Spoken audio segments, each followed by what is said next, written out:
Praise the lord. దేవుని పరిశుద్ధమైన నామంలో వాక్యంను వినుచున్న మీ అందరికీ ప్రభువు పేరట మా యొక్క శుభాభివందనములు తెలియజేస్తున్నాము. మీరు మాకు తెలియజేస్తున్న ప్రతి ప్రార్థన అంశం గురించి మేము ప్రార్థిస్తున్నాము. మీకు ఇంకా ఏమన్నా ప్రార్థన అవసరతలు ఉన్న ఎడల స్క్రీన్ మీద కనిపిస్తున్న నెంబర్కి కానీ కింద కామెంట్ సెక్షన్లో కానీ మాకు తెలియజేసిన ఎడల మేమందరం కూడా మీ గురించి ప్రార్థన చేస్తాము. దేవుని యొక్క ఉన్నతమైన కృప మీకు మీ కుటుంబాలకు తోడయుండునుగాక. ఈరోజు దేవుని వాగ్దానము, మీరును సమస్త ప్రవర్తన యందు పరిశుద్ధులై ఉండుడి. 1 పేతురు 1:16 ప్రియ సహోదరి సహోదరులారా, పరిశుద్ధత అనే మాట ఒక్క క్రైస్తవ్యంలో తప్ప మీకు ఇంకెక్కడా కూడా కనపడదు, వినపడదండి. ఒకవేళ ఎక్కడైనా ఉన్నది అంటే అది వారి యొక్క ఆధిక్యతను తెలుపుకోవటానికే కానీ నిజంగా పరిశుద్ధత అనేది అక్కడ లేదు. ఎందుకంటే పరిశుద్ధుడు ఒక్కడే, ఆయన్ని మనం ఆరాధిస్తున్నటువంటి ప్రభు అయినటువంటి యేసుక్రీస్తు వారు. ఎవరైతే ఆయనను విశ్వసించారో వారు మాత్రమే పరిశుద్ధులుగా మార్చబడతారండి. అయితే క్రైస్తవుల్లో కూడా ఈనాడు చాలామంది ఈ యొక్క పరిశుద్ధత అనేది ఊతపదముగా మార్చేస్తున్నారు. ఆయనను నమ్మిన వారు సమస్త ప్రవర్తనలో ఎలాగుండాలంటండి? పరిశుద్ధులై ఉండాలంట.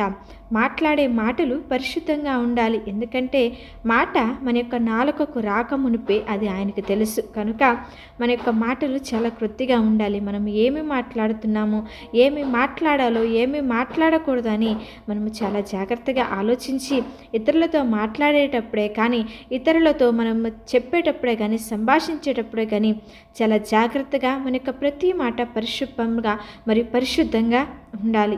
అలాగే మనము చూసే ప్రతి చూపు కూడా పరిశుద్ధంగా ఉండాలండి. మరి వాక్యం సెలవిస్తుంది కదా, నీ కన్నులు ఇటు అటు చూడక సరిగాను, నీ కనురెప్పలు నీ ముందర సూటిగాను చూడవలనని సామెతలు 4:25 దేవుని యొక్క లేఖన భాగం సెలవిస్తుందండి. మన యొక్క శరీరంలో ప్రధానమైనది ఏదైనా ఉన్నది అంటే కన్ను కదా. కన్ను గనక ఈ లోకంలో ఉంటున్న సమస్తాన్ని చూస్తుంది కదండి. యొక్క కంటికి ఏదైతే నచ్చుతుందో అది కావాలని చెప్పి ఈ శరీర భాగాలకు సందేశం అనేది పంపుతుంది. నా కన్నులు ఆశించిన వాటిలో దేనిని కూడా అవి చూడకుండా నేను అభ్యంతరము చేయలేదు అని భక్తుడైనటువంటి జ్ఞాని అయినటువంటి సొలొమోను సెలవిస్తున్నాడండి. కనుక మనము చూసే చూపు పరిశుద్ధంగా ఉండాలి. మనము ప్రయాణం చేస్తున్నప్పుడు, రోడ్డు మీద వెళ్తున్నప్పుడు, మనం ఎక్కడ ఉన్నా సరే మన కన్నులు వేటిని చూస్తున్నాయి? పరిశుద్ధమైనటువంటి వాటిని చూస్తున్నాయా, లేకపోతే అసహ్యమైనటువంటి వాటిని, అపరిశుభ్రమైనటువంటి వాటిని, దేవునికి అసహ్యాన్ని పుట్టించే కార్యాలు ఈ టీవీలే కానీ, సినిమాలే కానీ, సీరియల్స్లే కానీ, మరి ఇతర అపరిశుభ్రమైనటువంటి మరి పరిశుద్ధంగా లేనటువంటి వాటిని మన యొక్క కన్నులు చూస్తున్నాయా? వేటిని చూస్తున్నాయో మనము ఒకసారి ఆత్మ పరిశీలన అనేది చేసుకోవాలి. వాక్యభాగం సెలవిస్తుంది కదండి, కన్ను చెడినదైతే దేహమంతా కూడా చెడినదే అవుతుందంటండి. అదే కన్ను పరిశుద్ధంగా ఉందనుకోండి, నీ దేహం అంతా కూడా పరిశుద్ధంగా ఉంటుంది. ఎందుకంటే చూసిన ప్రతిదీ కావాలంటుంది కదా మన యొక్క శరీరము, మన యొక్క దేహము. అందుకని మన యొక్క కన్నులను, మన యొక్క చూపును మనము చాలా జాగ్రత్తగా కాపాడుకున్నామనుకోండి, ఈ యొక్క పాప లోకంలో నుంచి మనము తప్పించబడతాము. అలాగే అంతేకాకుండా మన యొక్క తలంపులు కూడా పరిశుభ్రంగా ఉండాలి.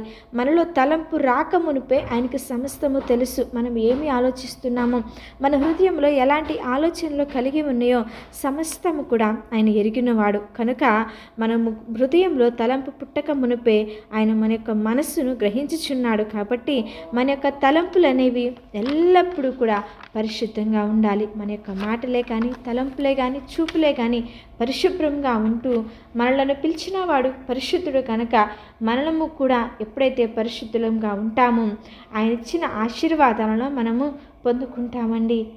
మనము నమ్మిన దేవాతి దేవునికి ఎన్ని అర్హతలు ఉన్నాయో కదా, ఎంత ఘనత ఆయనకు ఉన్నదో ఒకసారి గమనించండి.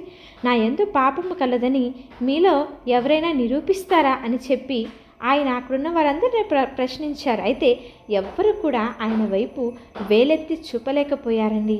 ఆయన జన్మ కర్మ పాపదోషములు లేని పరిశుద్ధుడు. ఆయన యందు ఏ దోషము కూడా మనకు కనపడదు. అంతేకాకుండా పిలాతు సెలవిస్తున్నాడు కదా, ఆయనలో నాకు ఏ దోషము కూడా కనపడలేదని. మరి అట్టి నిర్దోషి నీతిమంతుడైన దేవుణ్ణి నువ్వు నేను కలిగి ఉన్నాము. కనుక మనము కూడా ఆయన వలె పరిశుద్ధముగా నిర్దోషముగా ఉండవలనని ఆయన కోరుకుంటున్నాడండి. మరి పరిశుద్ధ లేఖనాలలో ఇద్దరు దంపతులు ఉన్నారు, జకర్యా, ఎలిజబెత్. వీరిద్దరూ కూడా ప్రభు యొక్క సకలమైన ఆజ్ఞలే కానీ న్యాయ విధుల చొప్పున నడుచుకొనొచ్చు మరి నిరపరాధులుగా ఉంటూ దేవుని దృష్టి కంట వారు నీతిమంతులుగా నడుచుకున్నారంటండి. వీరు ఇంత యథార్థంగా ఉన్నను వారి జీవితాలలో బిడ్డలు అనేది లేరు. ఆ యొక్క కొదువ అనేది వారి జీవితంలో ఉండిపోయింది. దేవుడు ఆయన సమయంలో మరి తగిన సమయం వచ్చినప్పుడు దేవుడు వారికి ఒక మంచి బిడ్డను దయచేశాడు కదా, ఆయనే బాప్తిస్మమిచ్చు యోహాను.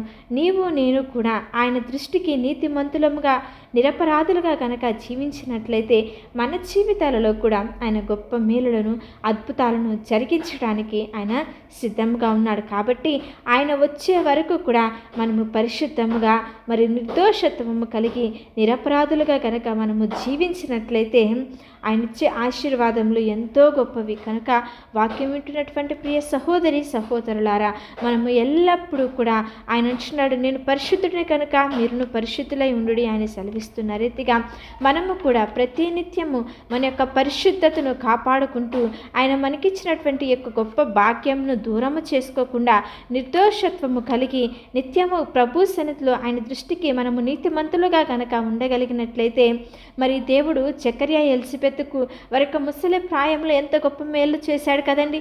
మరి దేవుడు నీ పట్ల కూడా నిర్దోషిగా నువ్వు ఉండగలిగినట్లయితే, పరిశుద్ధంగా నీవు జీవించగలిగినట్లయితే ఎన్నో గొప్ప మేలులను, ఆశీర్వాదములను, దీవెనలను, కృపలను ఆయన నీ జీవితంలో నీ కుటుంబాల్లో అనుగ్రహిస్తాడు. కాబట్టి ఆయన మనకిచ్చినటువంటి ఈ యొక్క పరిశుద్ధతను, ఈ యొక్క నిర్దోషత్వమును పోగొట్టుకోకుండా మరి దేవుని సన్నిధిలో నిలబడుతూ ప్రతినిత్యము మనము కడుగుకుంటూ కాపాడుకుంటూ ఆశీర్వాదమునకు వారసులుగా ఉండాలని ప్రభు పేరట మీ అందరికీ మనవి చేస్తున్నాను. చిన్న ప్రార్థన చేసుకుందాం. మమ్మల్ని మిక్కిలిగా ప్రేమించిన మా ప్రియ పరలోకపు తండ్రి, శ్రేష్టమైన కృప కలిగిన నామమును బట్టి మీకు స్తోత్రములు చెల్లిస్తున్నాం. అవునయ్యా, మా యొక్క సమస్త ప్రవర్తన యందు మేము పరిశుద్ధులుగా ఉండాలని మీ యొక్క లేఖనాల ద్వారా మాతో మాట్లాడుచున్నారయ్యా. మేము మా యొక్క మాటల ద్వారా, మా యొక్క చూపు ద్వారా, మా యొక్క తలంపుల ద్వారా ఎక్కడన్నా తప్పిపోయామేమో, ఎక్కడన్నా దిగజారిపోయామేమో, పడిపోయామేమో నా తండ్రి, ఈ యొక్క వాక్యము ద్వారా మమ్మల్ని మేము పరిశీలన చేసుకుని మరలా తిరిగి నీ సన్నిధిలో కట్టబడే భాగ్యమును, కృపను మాకు అనుగ్రహించండి. ఈ లోకంలో పడి చెడిపోకుండా మా యొక్క కన్నులను మేము జాగ్రత్తగా కాచుకుంటకు మీరు మాకు అనుగ్రహించినటువంటి పరిశుద్ధతను, నిర్దోషత్వంను మేము పోగొట్టుకోకుండా నీ సన్నిధిలో పరిపూర్ణముగా ఎదుగుటకు నీ కృపను మాకు అనుగ్రహించమని వేడుకుంటున్నాం. వాక్యం వింటున్న ప్రతి ఒక్క బిడ్డ జీవితాలలో గొప్ప మేలులను, ఆశీర్వాదములను మీరు జరిగించండి. వారి కుటుంబాలలో ఉన్నతమైనటువంటి కార్యములు జరిగించండి. వారు ఎదుర్కొంటున్న ప్రతి ఒక్క అనారోగ్య పరిస్థితుల్లో నుంచి విడుదల, జయమును మీరు అనుగ్రహించమని వేడుకుంటున్నాం. నా తండ్రి, వారు చేస్తున్న ప్రతి ఒక్క వ్యాపారాలలో వృద్ధిని, అభివృద్ధిని మీరు కలుగచేయండి. వారి యొక్క బిడ్డల చదువుల్లో మీరు తోడుండండి. మంచి జ్ఞానమును, తెలివిని, వివేచనను మీరు అనుగ్రహించండి తండ్రి. వారు రాస్తున్న ఎగ్జామ్స్లో మీరు తోడుండి కాపుదలు అనుగ్రహించండి. వారు ఎదుర్కొంటున్న ప్రతి ఒక్క ఆర్థికపరమైన ఇబ్బందులన్నింటిలో నుంచి విడుదల దయచేయండి. జయమును, విజయమును మీరు అనుగ్రహించండి. వారు చేస్తున్నటువంటి పని అంతటినీ కూడా ఆశీర్వదించమని వేడుకుంటున్నాము నా తండ్రి. ఉద్యోగాలలో మీరు తోడుండండి. ఉద్యోగాల కొరకు ఎదురు చూస్తున్న వారు ఉన్నారయ్యా. వారి జీవితాలలో నూతన కార్యములను, గొప్ప కార్యములు మీరు అనుగ్రహించండి.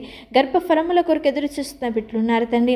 గర్భఫలము నీవిచ్చే బహుమానమే కనుక నా తండ్రి, ఆ యొక్క వారి యొక్క గర్భద్వారములను తెరిచి నా దేవా, ఎవరైతే బిడ్డల కొరకు ఎదురు చూస్తున్నారో వారందరి పట్ల ఇదిగో జకర్యా, ఎలిజబెత్ జీవితంలో ఏ విధంగా అయితే మీరు కార్యము జరిగించారో అట్టి కార్యమును బిడ్డల జీవితాల్లో మీరు అనుగ్రహించమని వేడుకుంటున్నాం. అలాగే దేవా, మరి ముఖ్యంగా ప్రవీణ్ గారు వారి యొక్క కుటుంబ విషయమే ప్రార్థిస్తున్నాం నా తండ్రి. ఆ యొక్క కుటుంబానికి ఓదార్పును మీరు అనుగ్రహించండి. నెమ్మదిని, శాంతిని, సమాధానమును మీరు దయచేయమని ప్రార్థిస్తున్నాం.